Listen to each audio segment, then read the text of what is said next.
Guys, welcome back to my channel. I'm recording this from my bed because it's 4:30 in the morning where I am, and I was up for an hour and I couldn't sleep. So I was like, well, may as well continue reading this saga. And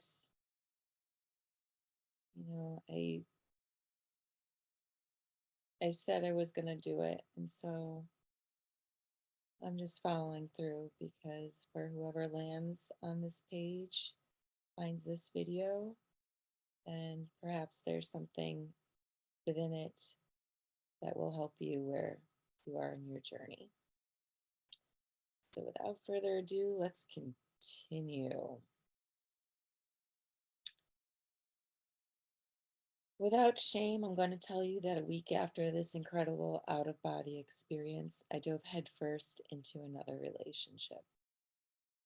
Yep, I did. On the bright side, it was probably one of the healthiest relationships I ever had, at least from an emotional standpoint. He was a kind man, and I know he loved me very much. We shared some beautiful memories and had a lot of fun together. All I'm going to say is that I knew we were headed down different paths. I saw a familiar pattern begin to emerge, one containing comforting agents and distractions. And I was finally beginning to see that it was not healthy or conducive to my well being to be in a relationship where I could easily lose myself. Where was I? Where I could easily lose myself down the path of temptation I knew all too well. For the first time, I witnessed my focus shift from a lens of finding the one to a lens of finding myself. I began to have some pretty big dreams for my life, with a lot of ambition to expand and move onward and upward. The urge to spread my wings and break free from all of the comfortable cages I'd continuously put myself in was growing stronger. I was sprinting towards the self-realization tunnel through to the next ascension and awakening portal, and he wasn't, without any judgment. He just wasn't. The energies I was experiencing throughout those spring and summer months of 2019 were ramping up in intensity. There were times when I questioned my own sanity, even though I knew it was just part of the process. I had stabbing pains in my left ear. I felt constant buzzing and electricity pulsing through my veins. My ribs would crackle and pop. I had intense headaches. My sleep was all over the place. That doesn't change.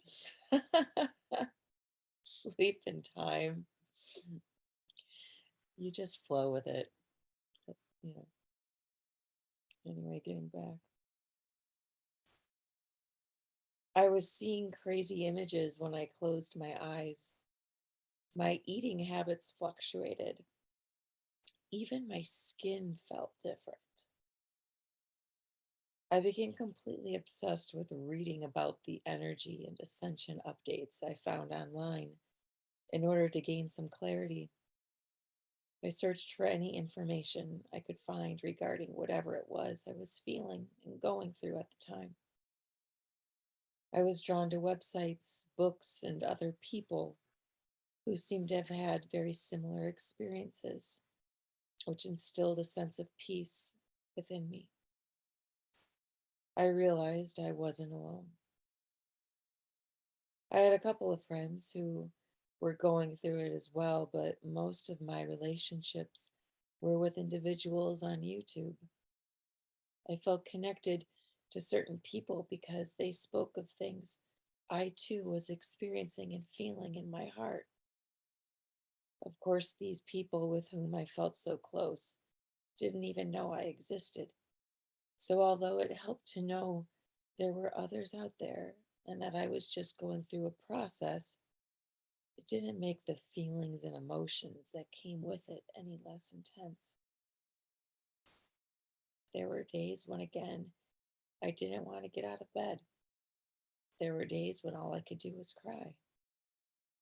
I was seeing, feeling, and knowing things I never had before, and I had very few people I could talk to about all of it. Even though my partner always listened to me about my crazy visions and obscure symptoms, I knew he didn't really understand. I felt so alone and had that feeling again of being homesick for somewhere outside of this reality. One night I ended up having another spirit take the wheel moment, and I observed myself ending that relationship. It was like I was beside myself, watching me tell this man who had done nothing wrong that I just couldn't be with him any longer.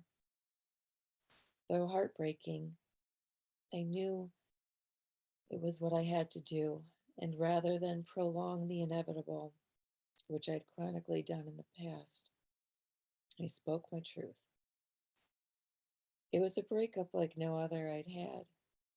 It wasn't strung out or rife with horrific fights, mind games, or verbal abuse.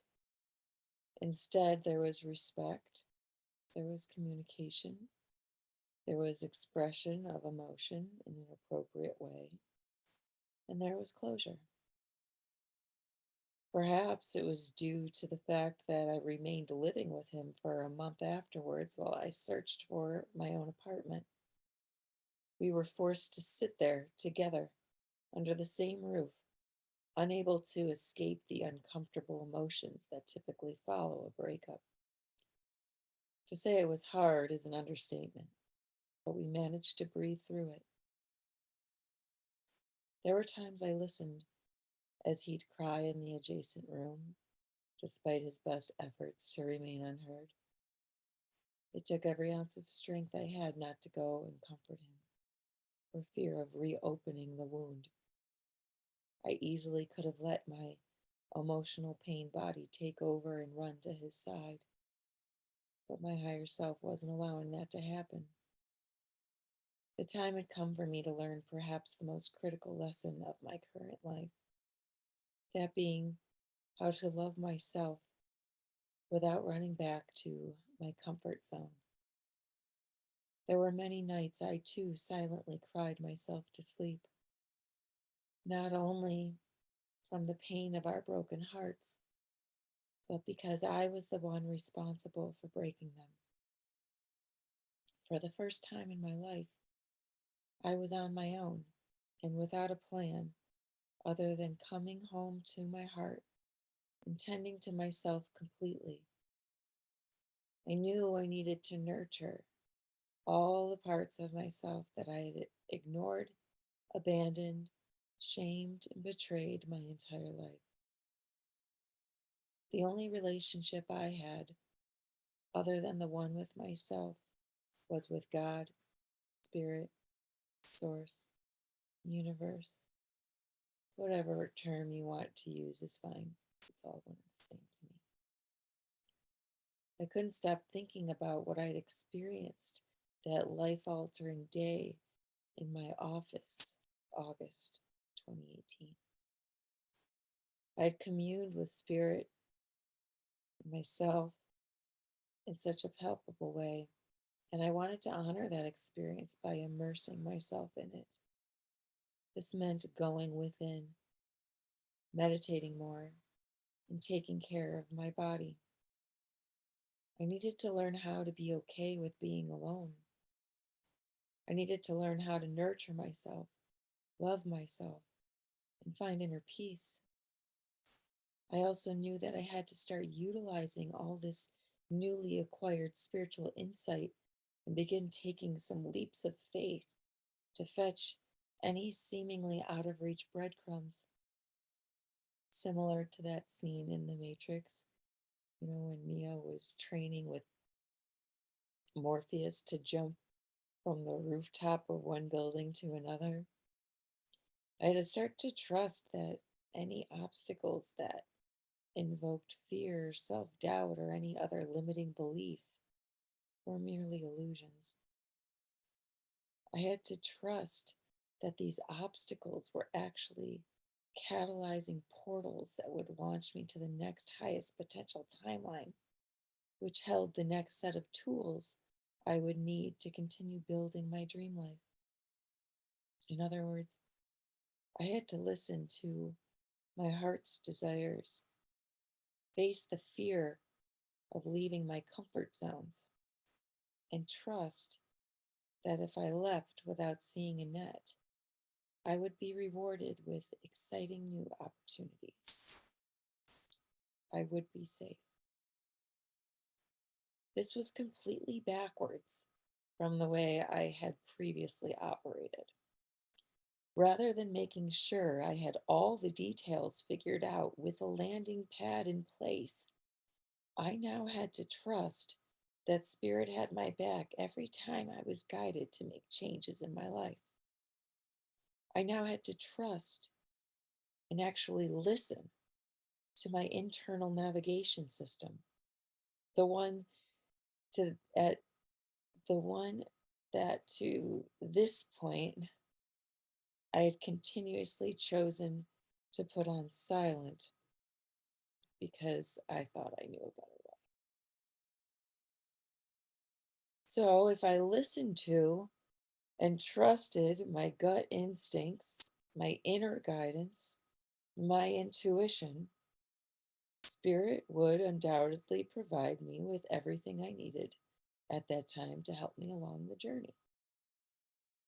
With every leap and by letting go of all that needed to be released, I could begin reclaiming parts of myself I'd given away throughout the years.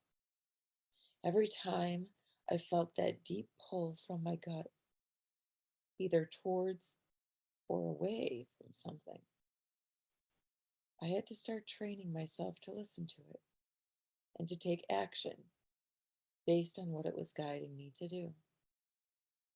I had to learn how to listen, wait, feel, and then respond.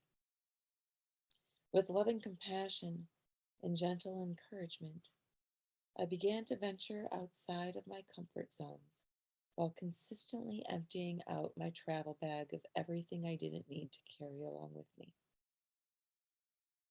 I dove in even deeper to my spiritual healing through different types of sacred ritual medicine and shamanic journeying. And I knew that my life needed to change in drastic ways if I was going to bring balance and passion back in.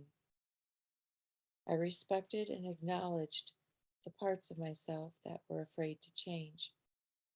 After all, fear is a valid emotion, but I trusted in my ability to discern whether the fear existed to protect me from harm, actual harm, or if it was just there because I was entering into uncharted territory. The perceived obstacles that began to appear in my life challenged me to go inwards, to become quiet, and to remove myself from any distractions I once used as coping mechanisms. I needed to become super clear as to what I truly wanted out of life. I meditated upon how I wanted my day to day routine to look like. What would they feel like? What would my ideal relationships with a partner, my work, and myself look like? More importantly, again, what would they feel like?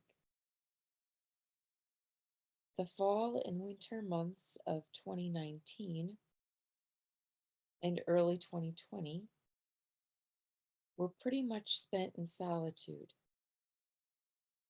aside from going to work and being in my office with my patients. I found myself in another dark night of the soul. It was pretty brutal as I felt energies and emotions lift out of and pass through me without running to the comfort of my good old numbing agents. Certain friendships faded away. Social pastimes I once enjoyed were replaced with prayer, meditation, journaling, and tons of emotional processing. My body was becoming even more sensitive to energies, sounds, foods, and chemicals. One day, while digging through a box stored in the closet of my childhood bedroom, I found diaries that I kept from the seventh grade up until mid college, and I read every single page of them. I was taken back in time to be met by the younger version of myself, whom I had subconsciously betrayed, shamed, and abandoned for decades.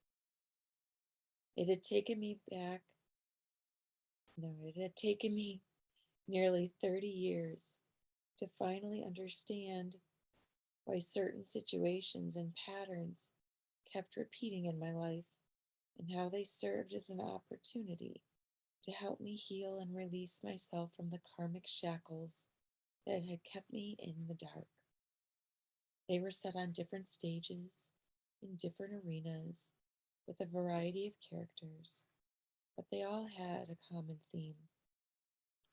Every repeating pattern was a lesson in recognizing my own worth and in unconditional self love. Every loop around the track was designed for me to become my own best friend and feel whole and complete within myself. At last, I was beginning to understand the roles people played in my life and how each had played their part to help guide me back to that little girl I was ignoring and refusing to see or hear. They each held up a mirror so I could see that the love and validation I desperately sought from them needed to come from within me. I also took the time to reflect upon how I was showing up in my life in relation to others. I looked at the role I was playing within my relationships and how it was unique to each one. I saw how I've played out versions of the wounded masculine, the wounded feminine, and the wounded inner child. I was shown all the times when I was on each side of the coin, the times when I was rejected and the times when I rejected others, the times when I carelessly used the word hate, and the times when I didn't say what I truly meant, the times when I failed to express my gratitude, and vice versa. The list goes on and on. Seeing myself on both the giving and receiving ends was a huge lesson in compassion. Reflecting upon all of the times I was the perpetrator of pain and the heartbreak was really difficult. It would have been really easy to beat myself up, but rather than taking the route of guilt, shame, and judgment, I chose to forgive myself and prayed for the forgiveness from others on a soul level. I reviewed the relationships I currently had and asked myself if I was playing a role I was proud of, and if it was still the role I wanted to play. Was I showing up as the most authentic and honest person I knew myself to be at my core? Was I allowing myself to shine bright, or was I dimming my light to be accepted and to blend in? Was I treating others how I would want to be treated? I began making any necessary changes in order to fully step into the role that I was most in alignment with my soul. I was also extremely mindful to never accept the role of the victim, which would blame others and outside circumstances, acting as if things happened to me rather than for me. I practiced showing up with my new, raw, and unedited script. I say practice because, again, this process is tough. Showing up in complete authenticity while learning how to embody your higher self is like switching to a Mac after you've been using a PC your entire life. It's learning how to function within an entirely new operating system. I needed to decondition myself from ways of being throughout all of my living years. I had to embrace my fear and free myself from judgment, both self imposed and otherwise.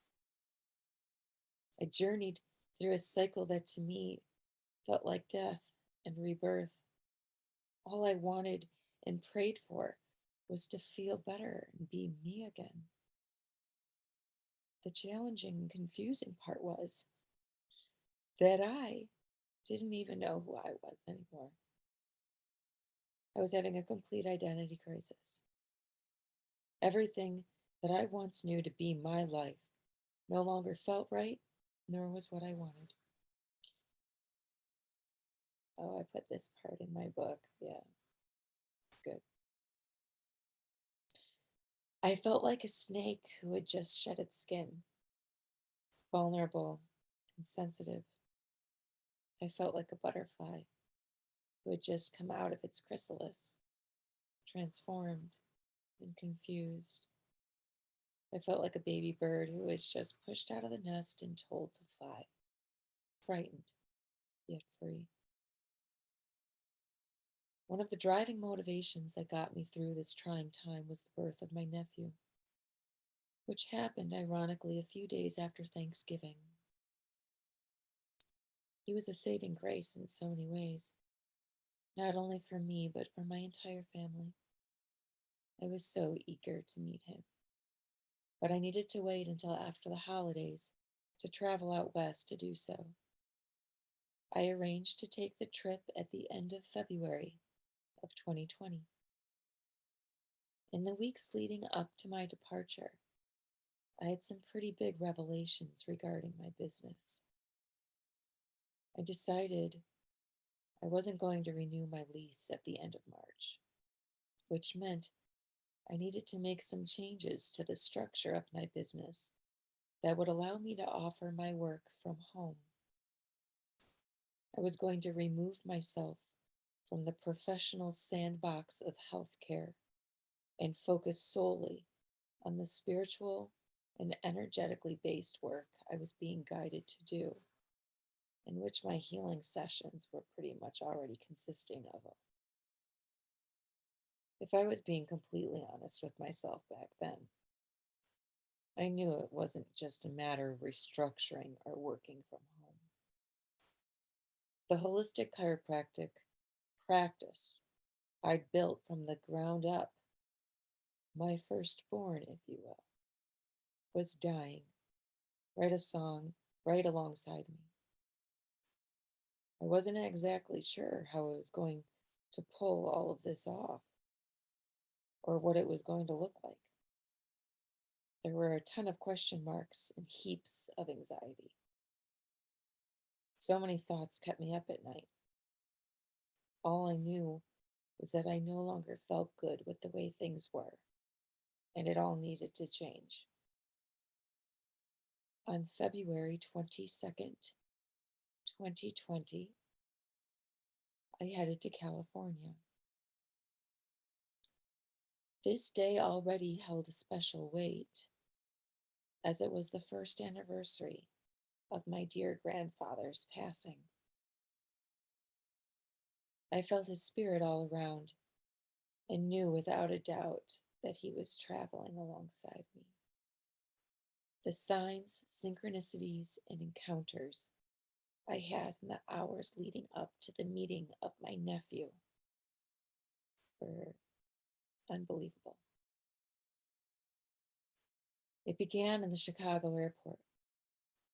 My layover was longer than expected due to the plane having a flat tire, with its untimely discovery being after the entire plane had already boarded. After sitting with our seat belts fastened at the gate for Lord knows how long, we received the announcement to deboard the plane so it could undergo maintenance. As I sat with the other disgruntled passengers, impatiently waiting for updates, the gentleman sitting next to me leaned over and said, "It would have been quite a bumpy landing if we didn't fix that tire." "That's very true," I replied, and then listened intently as he proceeded to tell me a compilation of stories from his life. It was uncanny how relative they were to my own, from it being the anniversary of his mother's death to his special relationship with hummingbirds, the significant places he's lived and traveled, the dynamics of his relationships with his wife, children, and grandparents, how spirit was the guiding force in his life, even down to the names of the people of whom which he spoke. Oh my gosh, I'm getting emotional.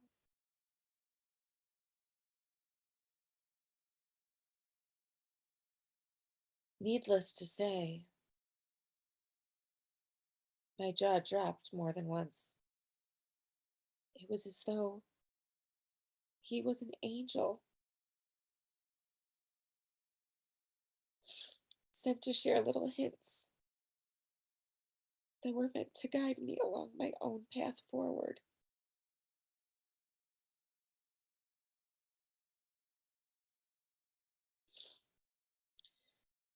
As he spoke, Spirit whispered in my ear, "Listen." And so I did. It seemed as though everything he said had a deeper meaning.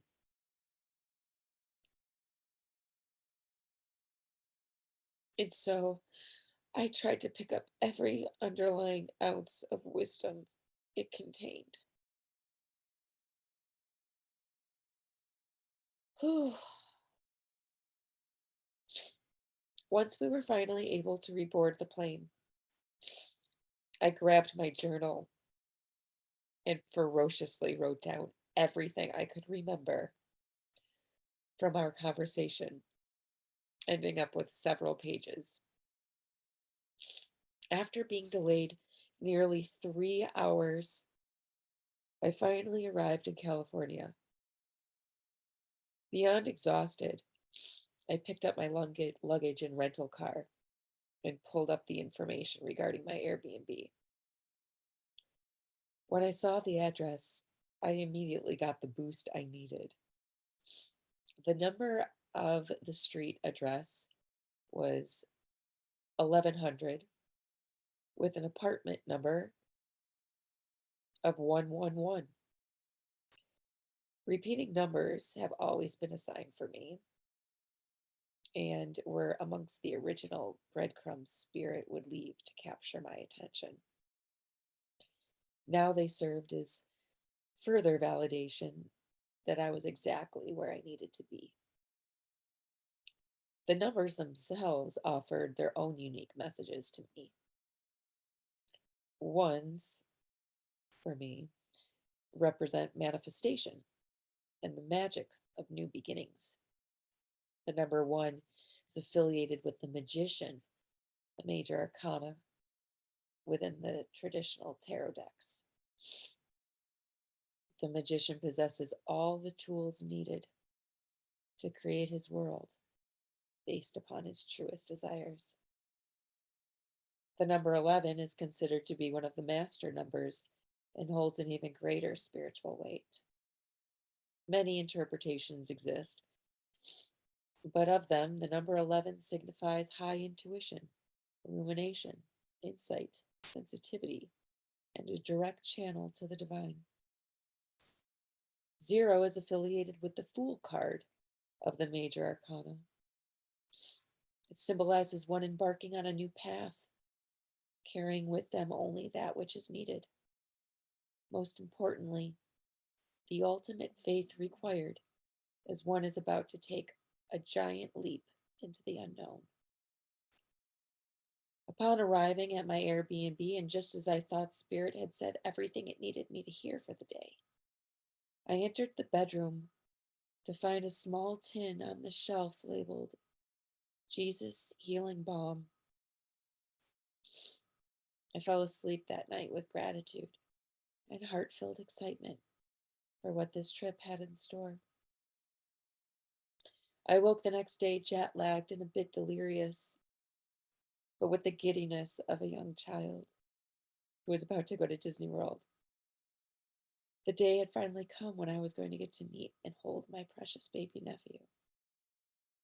I had some time to fill before heading over to my brother and sister-in-law's house, so I decided I'd grab some breakfast and then head to the beach. As I approached my car, I stopped in awe, for there was Spirit once again, greeting me with one of its crumbs. A small red plastic heart was lying on the ground, right in the center of my parking spot. I was for certain it hadn't been there the night before, as I would have undoubtedly would have noticed it. Here we go, I thought to myself, and I hopped into my car to move forward through the day's adventure. I'm just going to read a little bit more. As I drove to one of my all-time favorite places to eat back when northern San Diego was my stomping grounds, shout out to Swami's Cafe, the spirit mail was everywhere. Crows were swooping in front of my car, flying overhead and landing on street signs at every stoplight. I have a special relationship with birds. Crows, hummingbirds, cardinals, hawks. Where am I? See, now I'm getting tired. Those are the most currently that are prevalent in my life.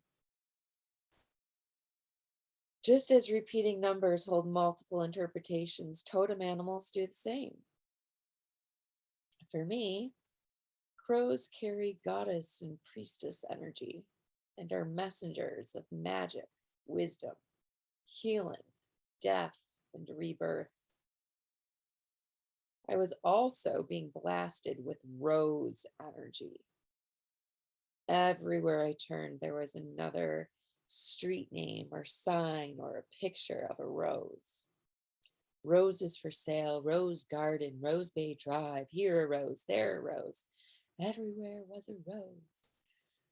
I don't think I have to go into too much depth regarding this symbolism, but for me, it's a representation of God's love, the Blessed Mother Mary, and for blooming into one's true potential. Luckily, I made it to the restaurant without getting into an accident due to Spirit's distractions. After breakfast, I went straight to the beach.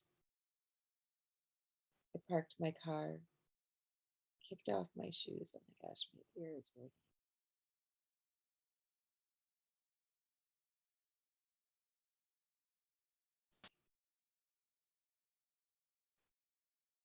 I parked my car, kicked off my shoes, and ran to the ocean. The bare soles of my desperate New York feet could finally connect and ground into Mother Earth without any fear of getting frostbite. I allowed the salt water to cleanse and purify all the energies and debris of the old version of myself, that which had been slowly dying all winter. All of the energy I had once walked upon, but that had become a barrier between me and my higher self, was washed away, as it had no purpose in the new steps now being taken towards my future. With every rolling tide, the dead and stagnated energy was pulled out from my toes, graciously received by the oceanic waters to be recycled anew. It felt incredible, invigorating, refreshing.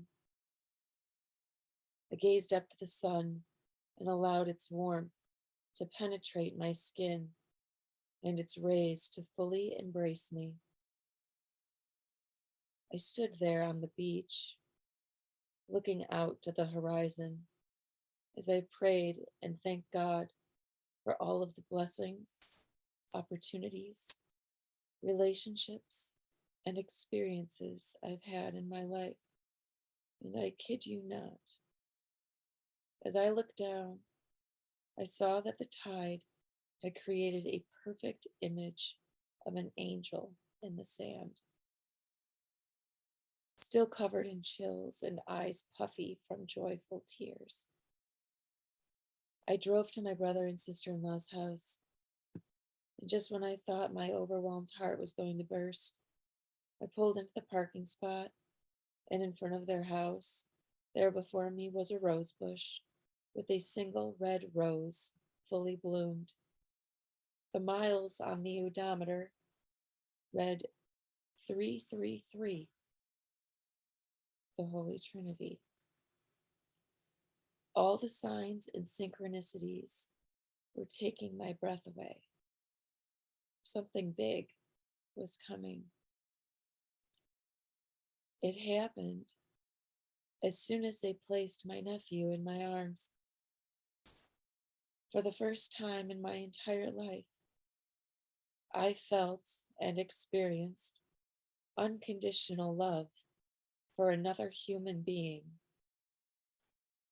His pure innocence, his fragility, the wonder and joy within his eyes, the smile on his face as he looked at me, the way his little hand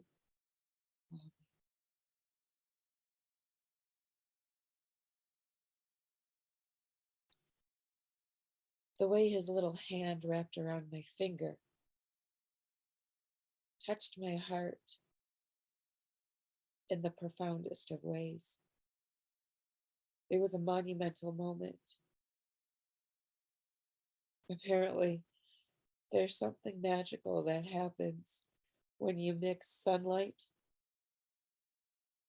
the ocean, and holding a baby in your arms. Transformative alchemy, perhaps. You gain the ability to see life in a new and ever expanding way. Things that may have once held you back now become propelling forces to move you forward.